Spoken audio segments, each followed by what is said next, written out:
He gave her 24 hours to leave his mansion. 5 years later, the billionaire would give everything for just 1 minute with her and their daughter.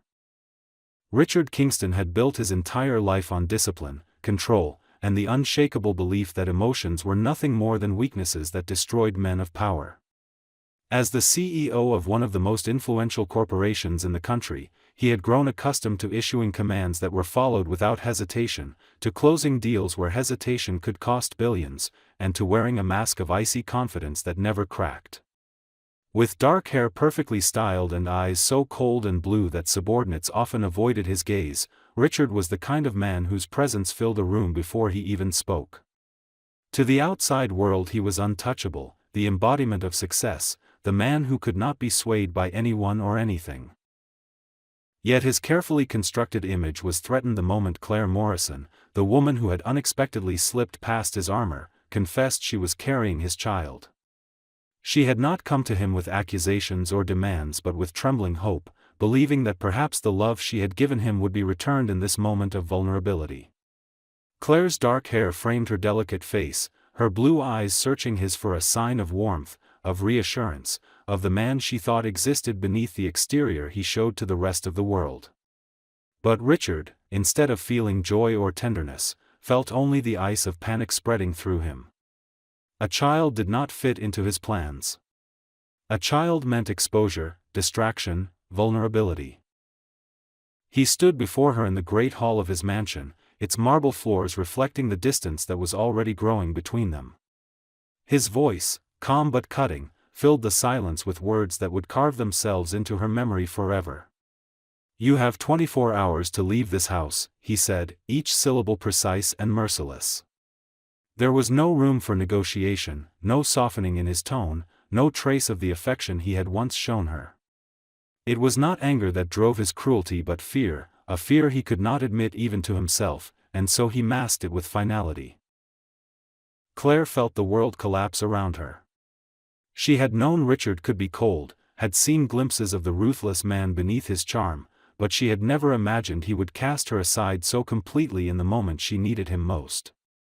Tears burned at the corners of her eyes, but she refused to let them fall in his presence. She wanted to scream at him, to demand why the man she loved had vanished, but instead she stood tall, gripping the strap of her bag as if it were the only thing anchoring her to reality. Her silence was not surrender, it was defiance, though she was too broken in that moment to recognize it as such. The house, with all its opulence, suddenly felt like a gilded cage closing in on her.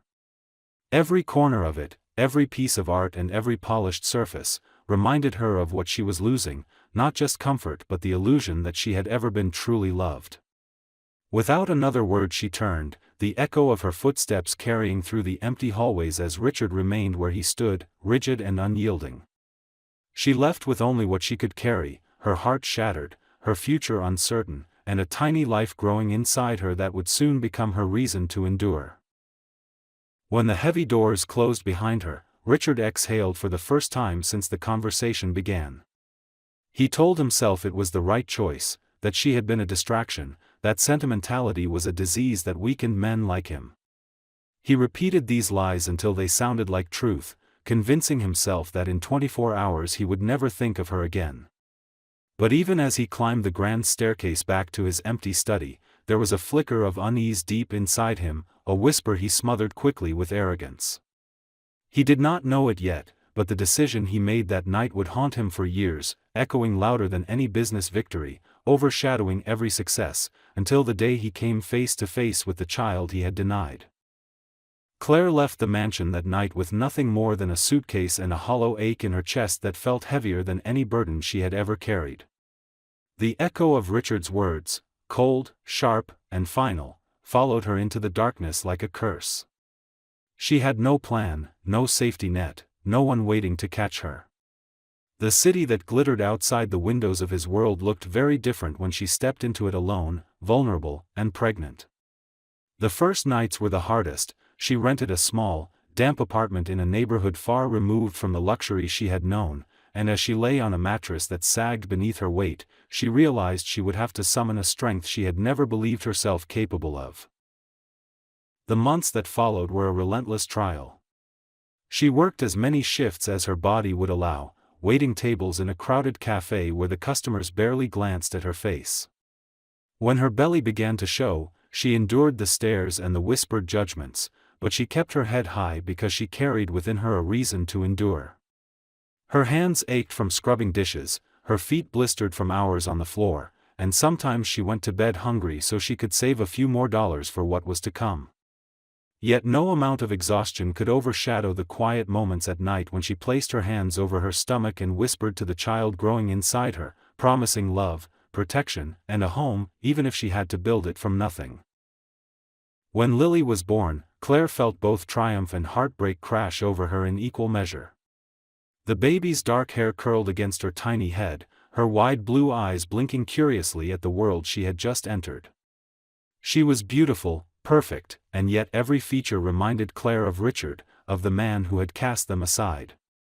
For one fragile moment, as she held the infant close and felt the warmth of her tiny body, Claire's heart ached with the memory of what might have been. But then Lily let out a small cry, a sound that was both fragile and demanding, and Claire's sorrow hardened into determination. This child would never feel unwanted. This child would never doubt her mother's love. Raising Lily alone proved to be even harder than Claire had imagined. Nights blurred into days as she tried to balance caring for an infant with keeping a roof over their heads. She often returned from work so exhausted she thought she might collapse, but the moment Lily stirred in her crib, Claire found the strength to go on. She learned to sew tiny clothes by hand when she couldn't afford new ones, to stretch meals so they would last the week, to turn loneliness into stories she whispered to her daughter about a brighter future. The world outside was merciless, but inside their small apartment Claire created a haven of warmth where laughter and lullabies replaced the silence of abandonment. There were moments of despair, times when the weight of everything threatened to crush her. Bills piled up, shifts were cut short, and there were nights when she cried silently into her pillow after Lily had fallen asleep. But each time, she reminded herself of the little girl who depended on her, who looked at her with eyes so full of trust it made her chest ache.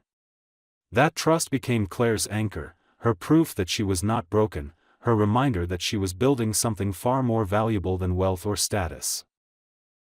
Over the years, Lily grew into a spirited child who filled every corner of their modest home with joy.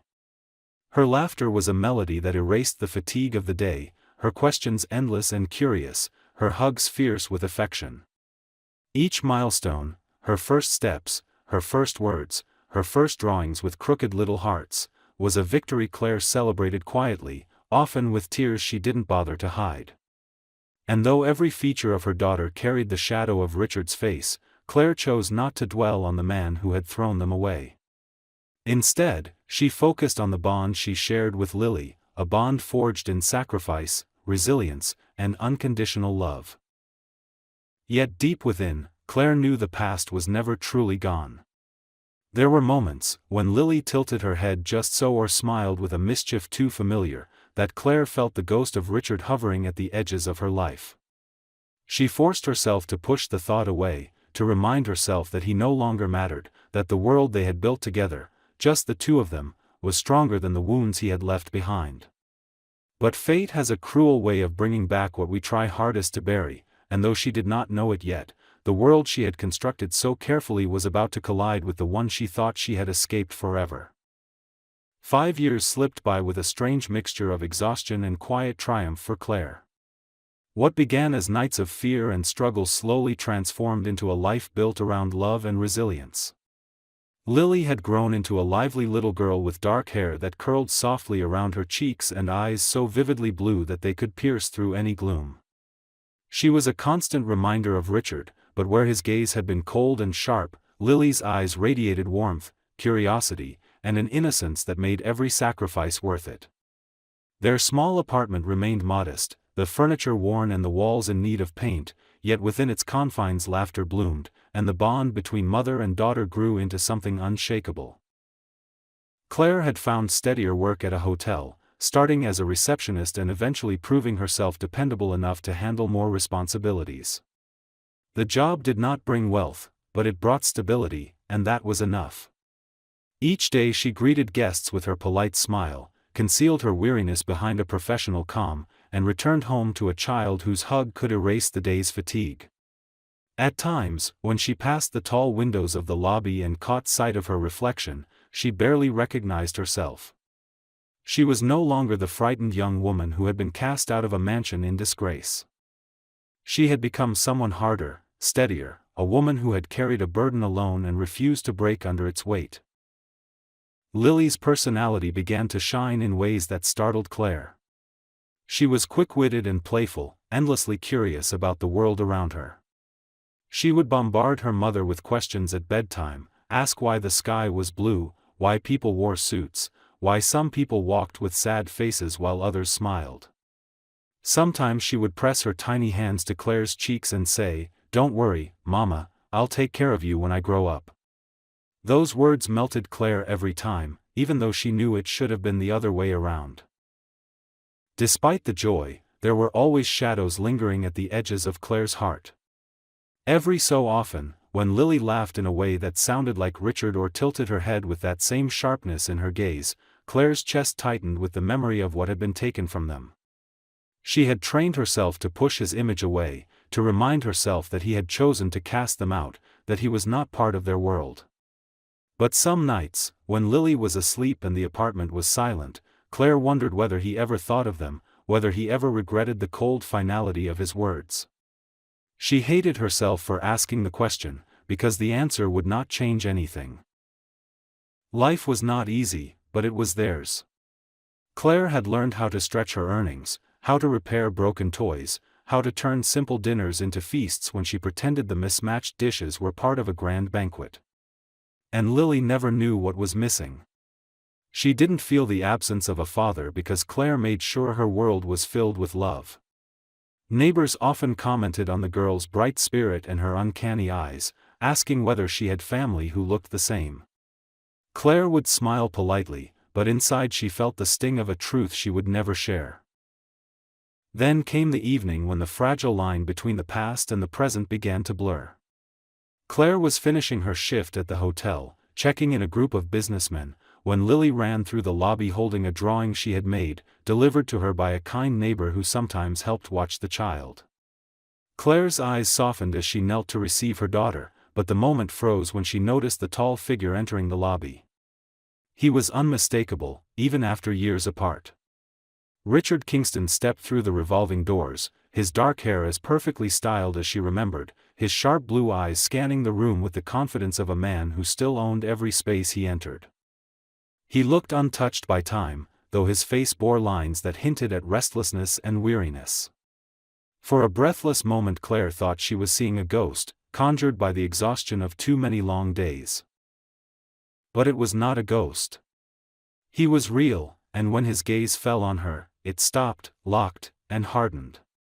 She felt her body go rigid, her instincts screaming to shield Lily and flee, yet she was rooted in place by the shock of his presence. And then, as if the world itself conspired to betray her, Lily looked up at the tall stranger with the same blue eyes that mirrored his. Richard's face changed in an instant. The mask of control, the veneer of authority he wore like armor, cracked as recognition crashed over him. He saw himself in the little girl's face, in the color of her eyes, in the shape of her jaw. His empire, his success, his carefully built world, all of it meant nothing in the span of a heartbeat. Claire's chest constricted as she clutched Lily's hand tighter, but she knew it was too late. Richard Kingston had seen the child. He had seen the truth she had kept hidden for 5 years. And in that single moment, everything she had fought to protect was suddenly in danger of unraveling. Richard stood frozen in the lobby, his carefully maintained composure cracking in a way that terrified him more than any hostile takeover or looming scandal ever had. For years he had convinced himself that he was untouchable, that the choices he made in pursuit of control and power were final, irreversible, and justified. Yet here, in the middle of a hotel crowded with strangers, one small girl with wide blue eyes had stripped him bare with nothing more than her existence. He stared at her as though the ground beneath him had given way, the polished marble floor turning to sand, pulling him into a past he had spent half a decade trying to bury. Claire's heart pounded as she bent down, pulling Lily gently against her side, shielding her as if she could physically block the truth from reaching him. She kept her face carefully composed, but her pulse betrayed her calm, thrumming like a drumbeat of panic. She had imagined this moment countless times in her nightmares, Richard appearing without warning, discovering the child he had rejected before her birth, and demanding a place in a life where he had no right to belong. And now it was happening, and the sheer weight of his gaze told her that denial was no longer possible. He knew. Without a word, without a question, he knew. The crowd around them seemed to fade, the voices of guests, the shuffle of luggage, the clink of glasses from the bar all blending into a distant hum. Richard took a single step forward, his expression raw with disbelief, his lips parting as though words might come, but nothing left his throat. His mind raced back through years of solitude, through the hollow victories of business deals and awards, through the lonely nights in his sprawling house where silence pressed harder than any enemy. For the first time he understood what that silence had been trying to tell him. It was not power he was missing, it was her, and it was this child, their child, whose life had unfolded without him. "Don't," Claire said suddenly, her voice steady despite the storm inside her. The single word stopped him mid-step. Her eyes, once soft and pleading in the days when she had loved him without reservation, were now steel, and the sight of that strength wounded him almost as much as the child's presence. He had expected anger, perhaps even hatred, but not this calm, unyielding wall that told him he was an intruder. Lily looked up between them with innocent curiosity, her small hand clutching Claire's skirt. "Mama," she asked in a clear, ringing voice that made Richard's breath falter, "why is that man looking at us like he knows us?" Her question was innocent, but it sliced through Claire like a blade. She had spent 5 years preparing to answer every difficult question, but not this one, not now, not here. Richard finally found his voice, though it came out rough and uneven, nothing like the commanding tone the world associated with his name. "Claire." He managed, the syllables heavy with regret. His eyes flicked back to the girl, then to the woman he had once cast out, and his throat tightened until the rest of his words dissolved into silence. He wanted to say her name again, to beg for an explanation though he already knew the truth, to confess that he saw himself in the child's face so clearly it was unbearable. Claire straightened, her hand smoothing over Lily's hair, her posture radiating a protection that was both instinctive and deliberate. Her reply was quiet but firm, every word measured with the precision of someone who had been rehearsing this moment in her mind for years. "She's mine, Richard. Mine alone."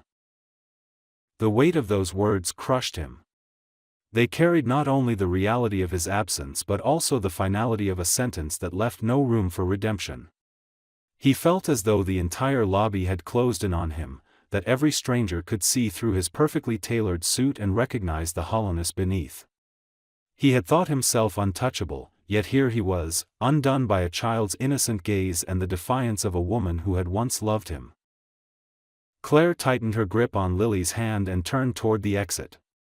Every step she took away from him cut deeper than the last, and yet he could not move, could not follow, as though invisible chains bound him to the spot. The sound of her heels against the marble echoed like a gavel striking, each click a judgment, each step a reminder of the years he had lost and could never retrieve.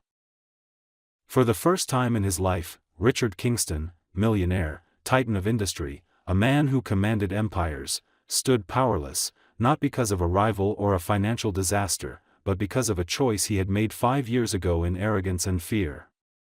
And as the revolving doors closed behind Claire and Lily, leaving him alone in the opulent lobby, he felt the full force of that choice crush him in a way no defeat ever had. That night Richard did not sleep. He lay in his vast, empty bedroom, staring at the ceiling while the image of the little girl's face replayed again and again in his mind. He could still see her eyes, so impossibly blue and familiar, the same eyes he saw in the mirror every morning. For 5 years he had convinced himself that his decision to drive Claire away had been necessary, that he had preserved his empire by removing what he considered a liability.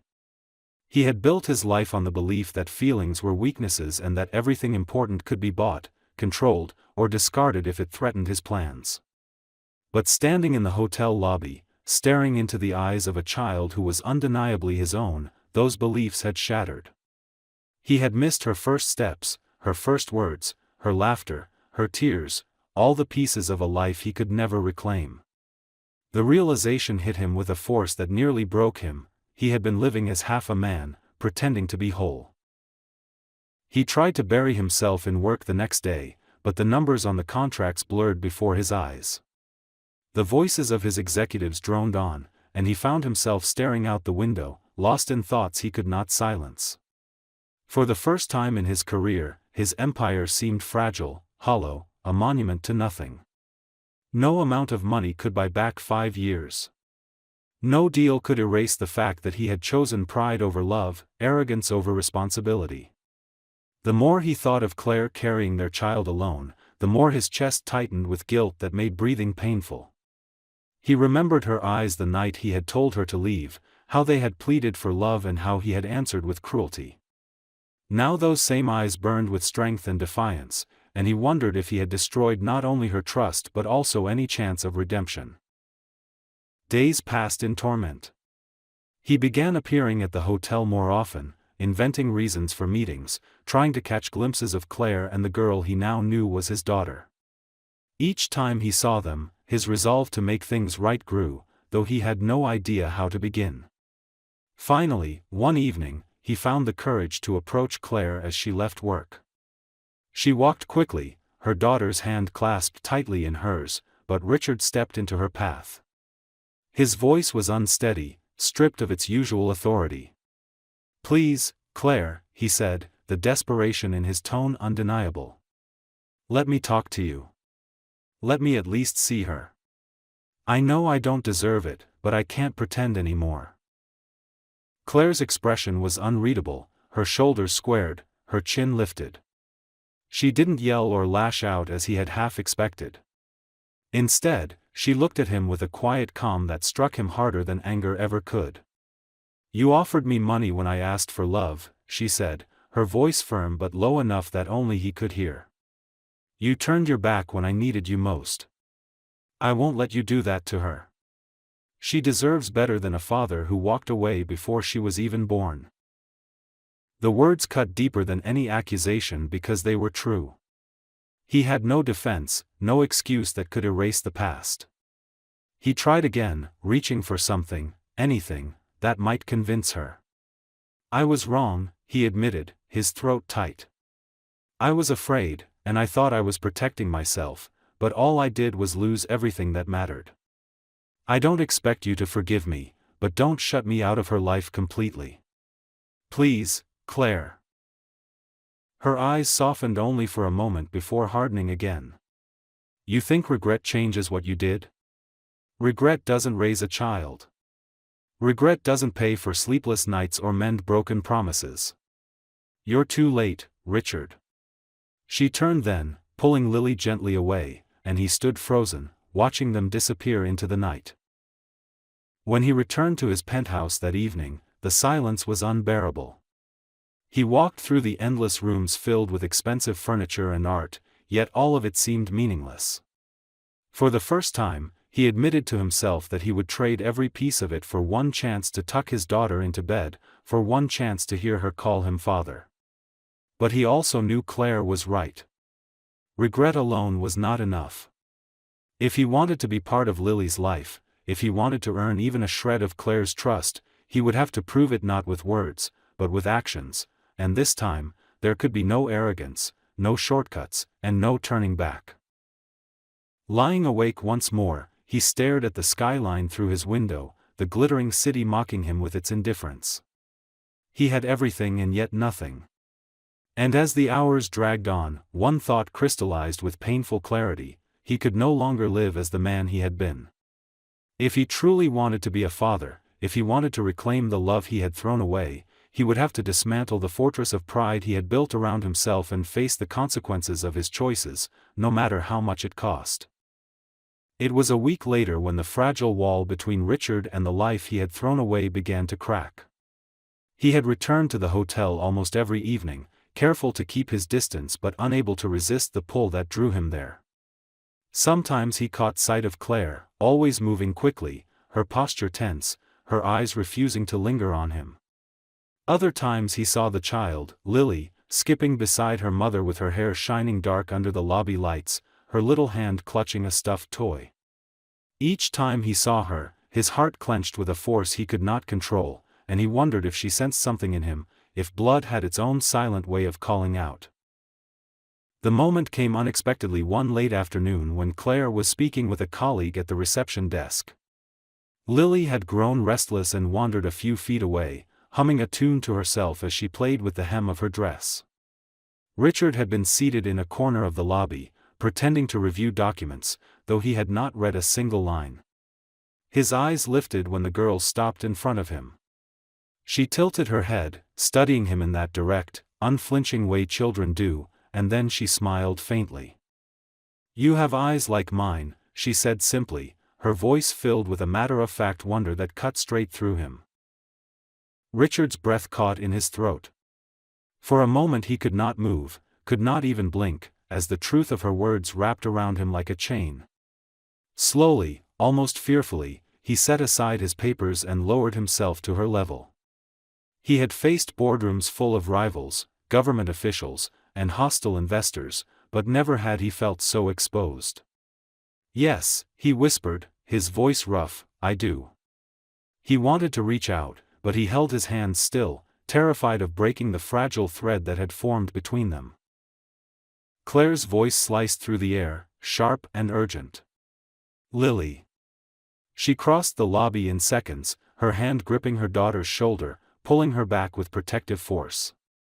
Her eyes locked on Richard, and the warning in them was unmistakable. Yet beneath the steel there was a flicker of something else, fear, not only for her child but for herself. She had worked for years to keep this barrier unbroken, and in one innocent exchange her daughter had dismantled it. From that day forward, nothing was the same. Lily began to ask questions, her natural curiosity refusing to be stifled. Who was that man? Why does he look at me like he knows me?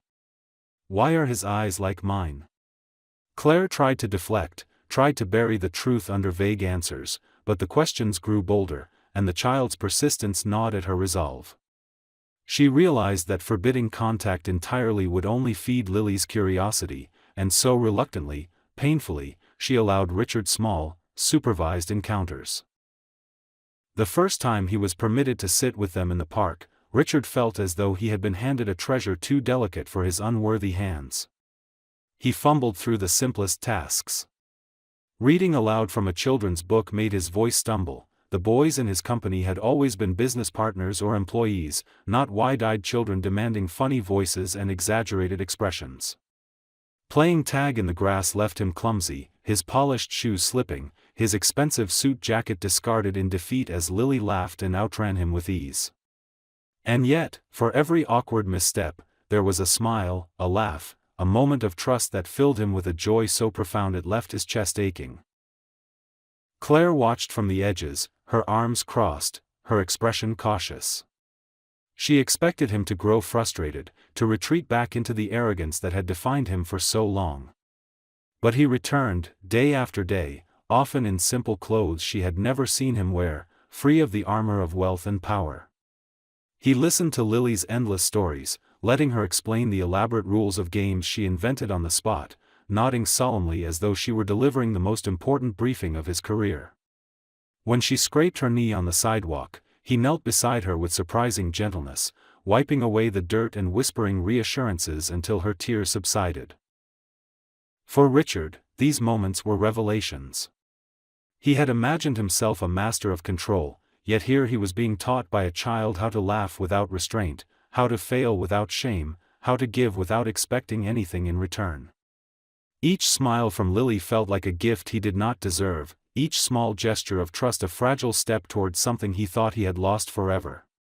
At night, when he returned to his empty penthouse, he no longer saw it as a symbol of power but as a prison of his own making.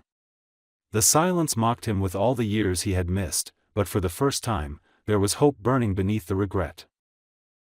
Claire, however, could not allow herself to be swept away by his transformation. She reminded herself daily of the man he had been, of the pain he had inflicted, of the coldness with which he had once dismissed her. Yet as she watched him sitting cross-legged in the grass, letting Lily braid his hair with clumsy little fingers, or saw the tenderness in his eyes when he kissed their daughter's forehead, she felt her defenses weaken. Against her will, she began to wonder if redemption was possible, if change was real, if the man she had loved so desperately years ago had been buried, waiting for the chance to return. By the time the sun set that evening and Lily fell asleep in his lap, her small hand curled around his thumb as if it had always belonged there, Claire realized with a sharp pang that the walls she had built were no longer impenetrable. She was not ready to forgive, but she could no longer deny what she saw. Richard was fighting for his place in their lives, and though she hated herself for it, she could feel that he was beginning to earn it. The weeks that followed felt like walking a tightrope for Claire, every step a balance between protecting the life she had built and allowing the man who had once shattered it to inch closer. She had sworn to herself that she would never let Richard Kingston back into her heart, yet each day he returned with the same quiet persistence, showing up not with arrogance or demands but with an unfamiliar humility that unsettled her more than his former cruelty ever had. He was not the Richard she remembered, the man who had placed power above love and cast her out without a second thought. This man stumbled through bedtime stories, listened patiently when Lily rambled about her imaginary worlds, and stood in the kitchen awkwardly trying to help with dinner even when he was clearly out of his depth. He seemed determined to prove, in 100 small ways, that he was no longer the man who had once chosen pride over family. Claire resisted at first, watching every move with suspicion, her heart still raw from the memory of how coldly he had turned her away. One evening, however, when Lily fell asleep across his lap after an exhausting day at the park, Claire walked into the living room to find him sitting completely still, as if even shifting his weight might break the spell. His hand rested gently on his daughter's back, his eyes damp as he stared down at her tiny face. There was no performance in him, no calculated gesture, only a man overwhelmed by love and regret. Claire stood silently in the doorway, her chest tightening at the sight, because it was the first time she allowed herself to admit that perhaps he truly had changed. Later that night, after Lily had been carried to her bed, Claire and Richard sat across from each other at the kitchen table, the dim light throwing long shadows across the walls. For a long time neither of them spoke, the silence heavy with everything left unsaid. Finally, Richard broke it. His voice was low, stripped of all authority, his hands clasped together as if he needed to hold himself steady. He confessed that the night he had told her to leave was the moment he had made the greatest mistake of his life. He admitted that he had been ruled by fear, terrified of vulnerability, of love, of the messiness that came with being human. He had convinced himself that money could solve everything, that power was enough, and in the process he had destroyed the only thing that could have given meaning to the empire he had built. His words came haltingly at first, but as he spoke, the dam of his silence broke, and years of buried regret poured out. Claire listened without interrupting, though her arms were crossed tightly in front of her as if to shield herself from the pull of his confession.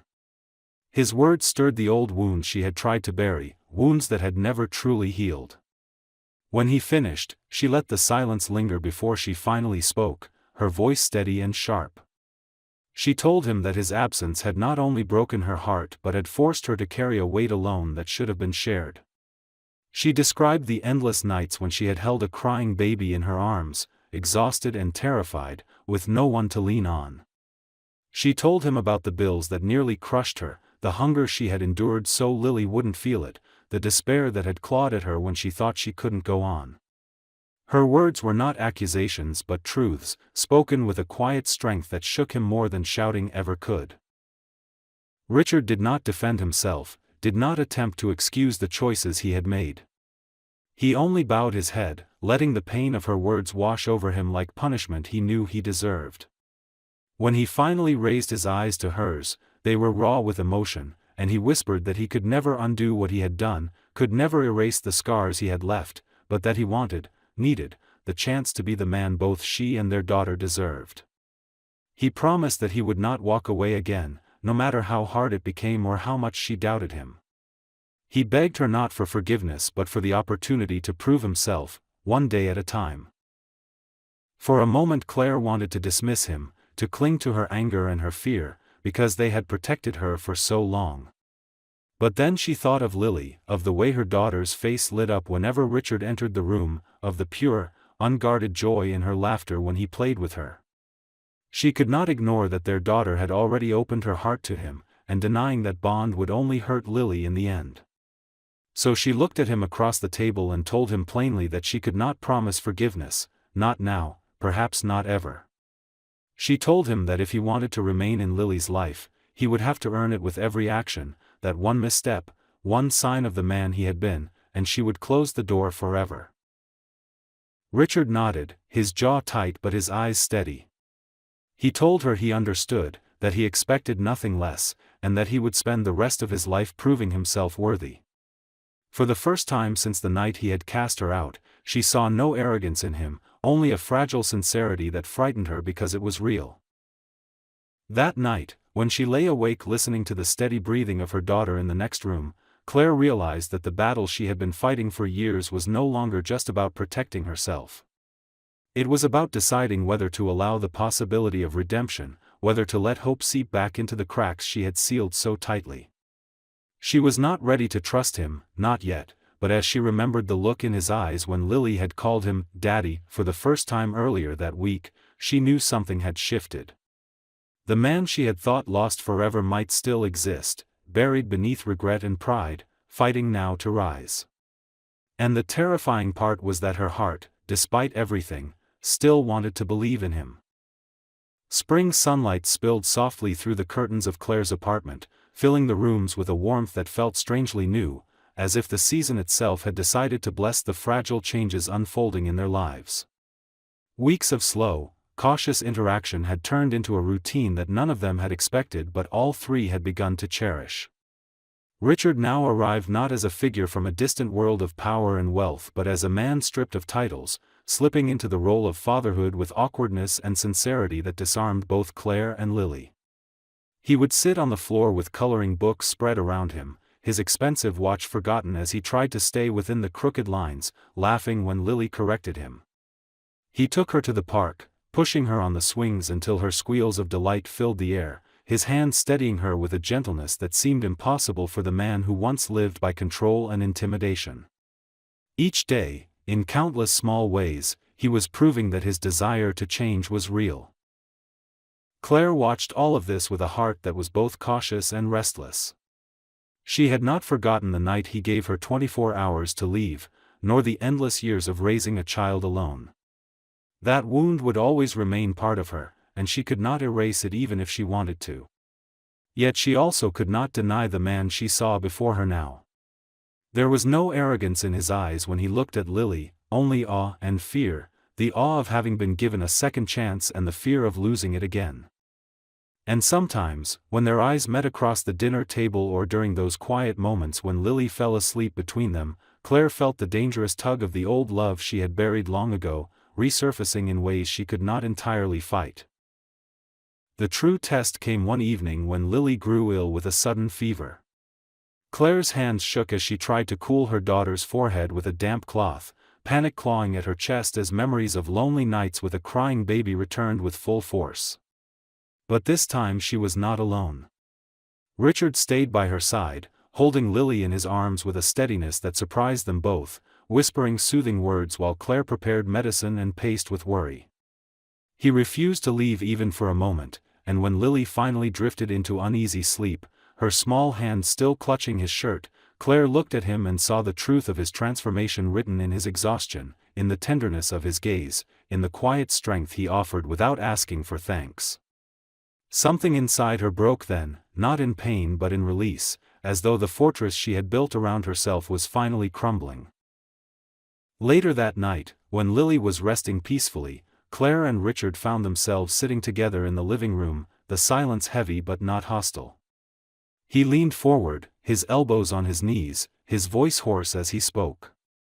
He told her that every day with their daughter felt like a gift he had not earned, and that the fear of losing them haunted him more than any business risk ever could. He admitted that the life he had once clung to, the empire, the wealth, the reputation, was nothing compared to the simple joy of hearing Lily's laughter or the rare moments when Claire allowed him to glimpse her smile. He said he would give up all of it, every last piece of his fortune, if it meant keeping them in his life. And for once, Claire believed him. She did not answer right away.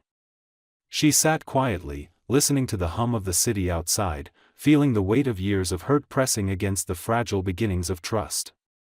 But then she reached out, slowly, uncertainly, and placed her hand over his.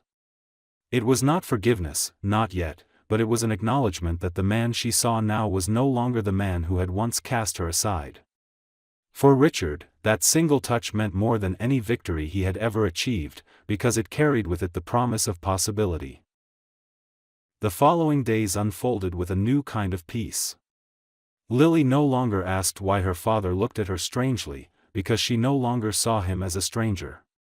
She climbed into his lap without hesitation, tugged at his hand when she wanted to play, and fell asleep on his shoulder as if she had always known he belonged there. Claire began to notice how naturally he fit into the rhythms of their life, how his presence no longer felt like an intrusion but like something that had been missing all along. She did not tell him she had forgiven him, because forgiveness was not a single moment but a slow, fragile process. Yet in her heart she began to believe that maybe, just maybe, their story was not defined by the cruelty of the past but by the courage of what they were building now. On one quiet evening, as Lily slept peacefully in her room, Richard and Claire stood together by the window, looking out at the glittering lights of the city. He slipped his arm carefully around her shoulders, waiting for her to push him away, but she did not. She leaned into him, just slightly, enough to let him know she no longer carried the burden alone. For Richard, it was the culmination of everything he had longed for, not the grand displays of wealth or triumph, but the simple, quiet acceptance of the woman he had once lost and the child who had brought them back together. The man who had once given her 24 hours to leave his house now knew he would spend the rest of his life fighting to stay by her side. And as Claire stood with him in the glow of the city, her daughter safe and loved, she allowed herself to believe in something she had not dared to for years, a future that was not broken but whole, built not on power or pride, but on the love they had finally found the courage to claim.